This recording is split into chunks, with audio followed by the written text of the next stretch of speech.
Assalamu alaikum viewers, myself Fahadrin, lecturer in chemistry. Like, share and subscribe to my channel College Chemistry with Fahad. Today we discuss about the Avogadro's law. आज हम Avogadro's के हवाले से बात करेंगे। एमेडो Avogadro एक scientist थे जिन्होंने 1811 में एक लॉ इंट्रोड्यूस कराया। उसमें इस साइंटिस्ट ने गैसेस के वॉल्यूम और उसके मॉलिक्यूल्स का आपस में रिलेशनशिप शो किया। इसकी स्टेटमेंट कुछ इस तरह से है कि अगर मुख्तलिफ गैसेस का इक्वल वॉल्यूम लिया जाए, जो स्पेस वो ऑक्यूपाई कर रहे हैं उनका जो वॉल्यूम है, डिफरेंट गैसेस का अगर इक्वल वॉल्यूम लिया जाए और टेम्परेचर और प्रेशर जो है वो सेम रखा जाए, मीन्स कि कांस्टेंट रखा जाए, सेम रखा जाए सब गैसेस के लिए, जो भी मुख्तलिफ गैसेस सिलेक्ट कर रहे हैं, तो उसके अंदर ये होगा कि उन वॉल्यूम्स के अंदर जो मॉलिक्यूल्स होंगे गैसेस के वो इक्वल होंगे। The equal volume of different gases at same temperature and pressure contain same number of molecules. इसकी स्टेटमेंट पे हम डिस्कस करते हैं कि एवोगाड्रो ने रिलेशनशिप दिया वॉल्यूम ऑफ गैस और नंबर ऑफ मॉलिक्यूल्स के दरमियान।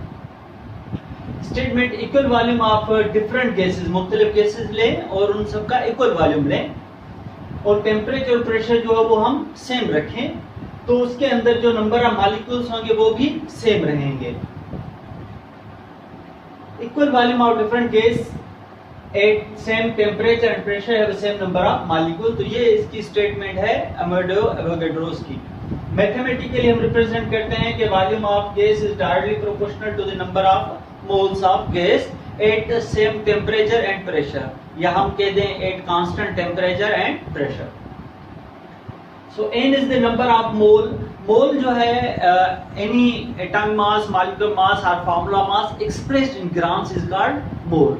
कि किसी भी गैस का जो मॉलिक्यूलर मास है उसको हम ग्राम्स में लिखेंगे तो वो उसका मोल कहलाएगा और उस मास को कहा जाएगा molar mass. The mass of one mole of substance called molar mass. और मोलर मास को 1 मोल कहें या 1 ग्राम मोल कहें, सेम बात होती है। तो हम अगर लिखेंगे 1 ग्राम मोल या 1 mole, both are the same, there is no difference between these two terms.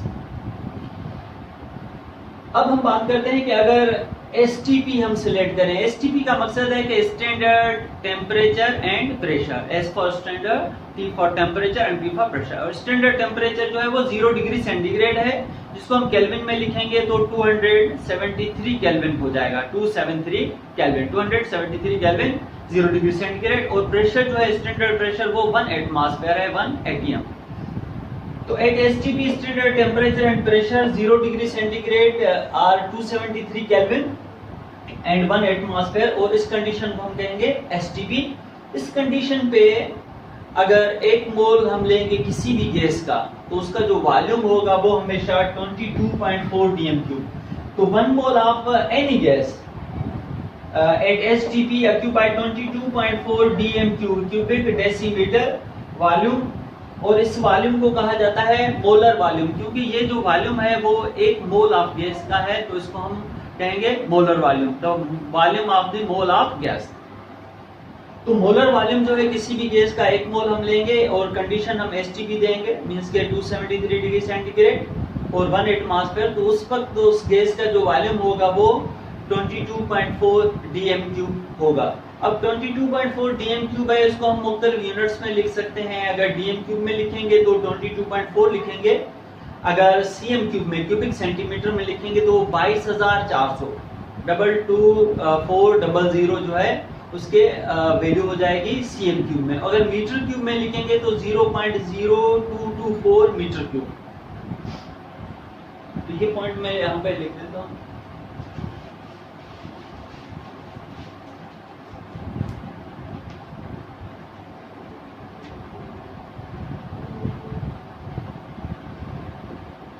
.4 cubic decimetre जो बराबर होगा 22,400 cm³ के, जो बराबर होगा 0.0224 मीटर क्यूब के।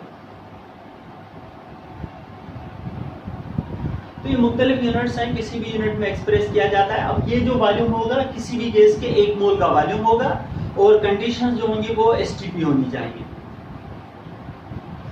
हम आगे बढ़ते हैं mass of 22.4 dm cube of any gas at STP is equal to its molar mass. अब हम कह रहे हैं कि एक मोल गैस जो होगी उसका वॉल्यूम 22.4 dm cube होगा, तो उस 22.4 dm cube का जो गैस का मास आएगा उसको हम कहेंगे मोलर मास, क्योंकि वो एक मोल है गैस का और उसके मास को हम कह देंगे molar mass. For example 22.4 dm cube जो है ऑक्सीजन गैस हम ले रहे हैं एट STP. अब STP पे 22.4 dm क्यूब जो गैस है वो 1 मोल के इक्वल है. अब इस 1 मोल जो ऑक्सीजन गैस है उसका जो मास आएगा वो 32 ग्राम्स आएगा. तो 22.4 dm क्यूब ऑक्सीजन के लेंगे तो उसका मास जो आएगा वो 32 ग्राम आ जाएगा, क्योंकि ऑक्सीजन का मॉलिक्यूलर मास होता है वो होता है 32 AMU और उसको ग्राम में लिखेंगे तो वो एक मोल का मास हो जाएगा. तो इसी तरह से ये इसका मोलर मास कहलाएगा, क्योंकि एक मोल का जो मास है वो 32 ग्राम है और उसका जो वॉल्यूम आएगा वो हमेशा 22.4 dm क्यूब आएगा. और कंडीशन ये होनी चाहिए कि टेम्परेचर और प्रेशर जो हो वो स्टैंडर्ड हो, STP हो, मींस के 1 एटमॉस्फेयर और 273 केल्विन. डायग्रामेटिकली इस स्टेटमेंट को हम इस तरह से एक्सप्लेन कर सकते हैं. मैंने यहाँ कंडीशन लिख दी है कि STP के at standard temperature and pressure मुख्तलिफ गैसेज हमने सिलेक्ट की हैं. H2 gas, hydrogen gas, oxygen gas O2, carbon dioxide CO2 और SO2 सल्फर डाइऑक्साइड गैस. 4 मुख्तलिफ गैसेज हमने ली. डिफरेंट गैसेज, अब डिफरेंट गैसेज का जो वॉल्यूम है वो हमने सेम लिख लिया है. 22.4 dm क्यूब इसका भी, इसका सबका जो है वो वॉल्यूम सेम आएगा. Same volume of different gases, जो इसकी स्टेटमेंट है कि same volume of different gases eight constant temperature and pressure. यहाँ पे हमने टेम्परेचर प्रेशर जो है वो STP रख दिया, स्टैंडर्ड टेम्परेचर प्रेशर. तो ये 22.4 dm क्यूब सब के सब बराबर हो जाएंगे. ये भी, इसका भी हाइड्रोजन गैस 1 मोल, ऑक्सीजन गैस का 1 मोल, कार्बन डाइऑक्साइड का 1 मोल और सल्फर डाइऑक्साइड का भी 1 मोल. सबका जो मोल होंगे वो सेम होंगे. अब हम मोलर मास की बात करेंगे तो हाइड्रोजन का मास कम है तो उसका हाइड्रोजन का मोलर मास 2 AMU है, तो हम यहाँ पे लिखेंगे 2 ग्राम हाइड्रोजन के. और ऑक्सीजन के हम लिखेंगे 32, क्योंकि ऑक्सीजन का मॉलिक्यूलर मास 32 है. कार्बन डाइऑक्साइड का 44 मॉलिक्यूलर मास है तो हम लिखेंगे 44 ग्राम और सल्फर डाइऑक्साइड का 64. तो इस तरह से हमने यहाँ पे ये जो मोलर मासेस हैं 2 ग्राम, 32 ग्राम, 44 और 64 ये हमने लिखे हैं. तो आप देख सकते हैं कि सेम वॉल्यूम है मगर मोलर मास सबके डिफरेंट हैं और सबके सब जो मोल के अंदर जो मॉलिक्यूल्स होंगे, नंबर ऑफ पार्टिकल्स होंगे, सबके अंदर सेम होंगे. क्योंकि 1 मोल किसी भी गैस का जो उसके अंदर मॉलिक्यूल्स होते हैं वो होते हैं 6.023 into 10 power 23 पार्टिकल्स. तो इसके अंदर भी 6.02 into 10 power 23 मॉलिक्यूल्स होंगे सबके अंदर, क्योंकि सबका वॉल्यूम सेम है. सबका जो मास आ रहा है वो 1 मोल आ रहा है और 1 मोल के अंदर जो मॉलिक्यूल्स होते हैं वो इतने ही होते हैं, चाहे गैस कोई सी भी हो. उस गैस का कोई सा भी मॉलिक्यूलर मास हो उस पर डिपेंड नहीं करता. मॉलिक्यूलर मास पे सिर्फ डिपेंड करता है कि उसके अंदर कितने मोल हैं और उसका वॉल्यूम क्या आ रहा है.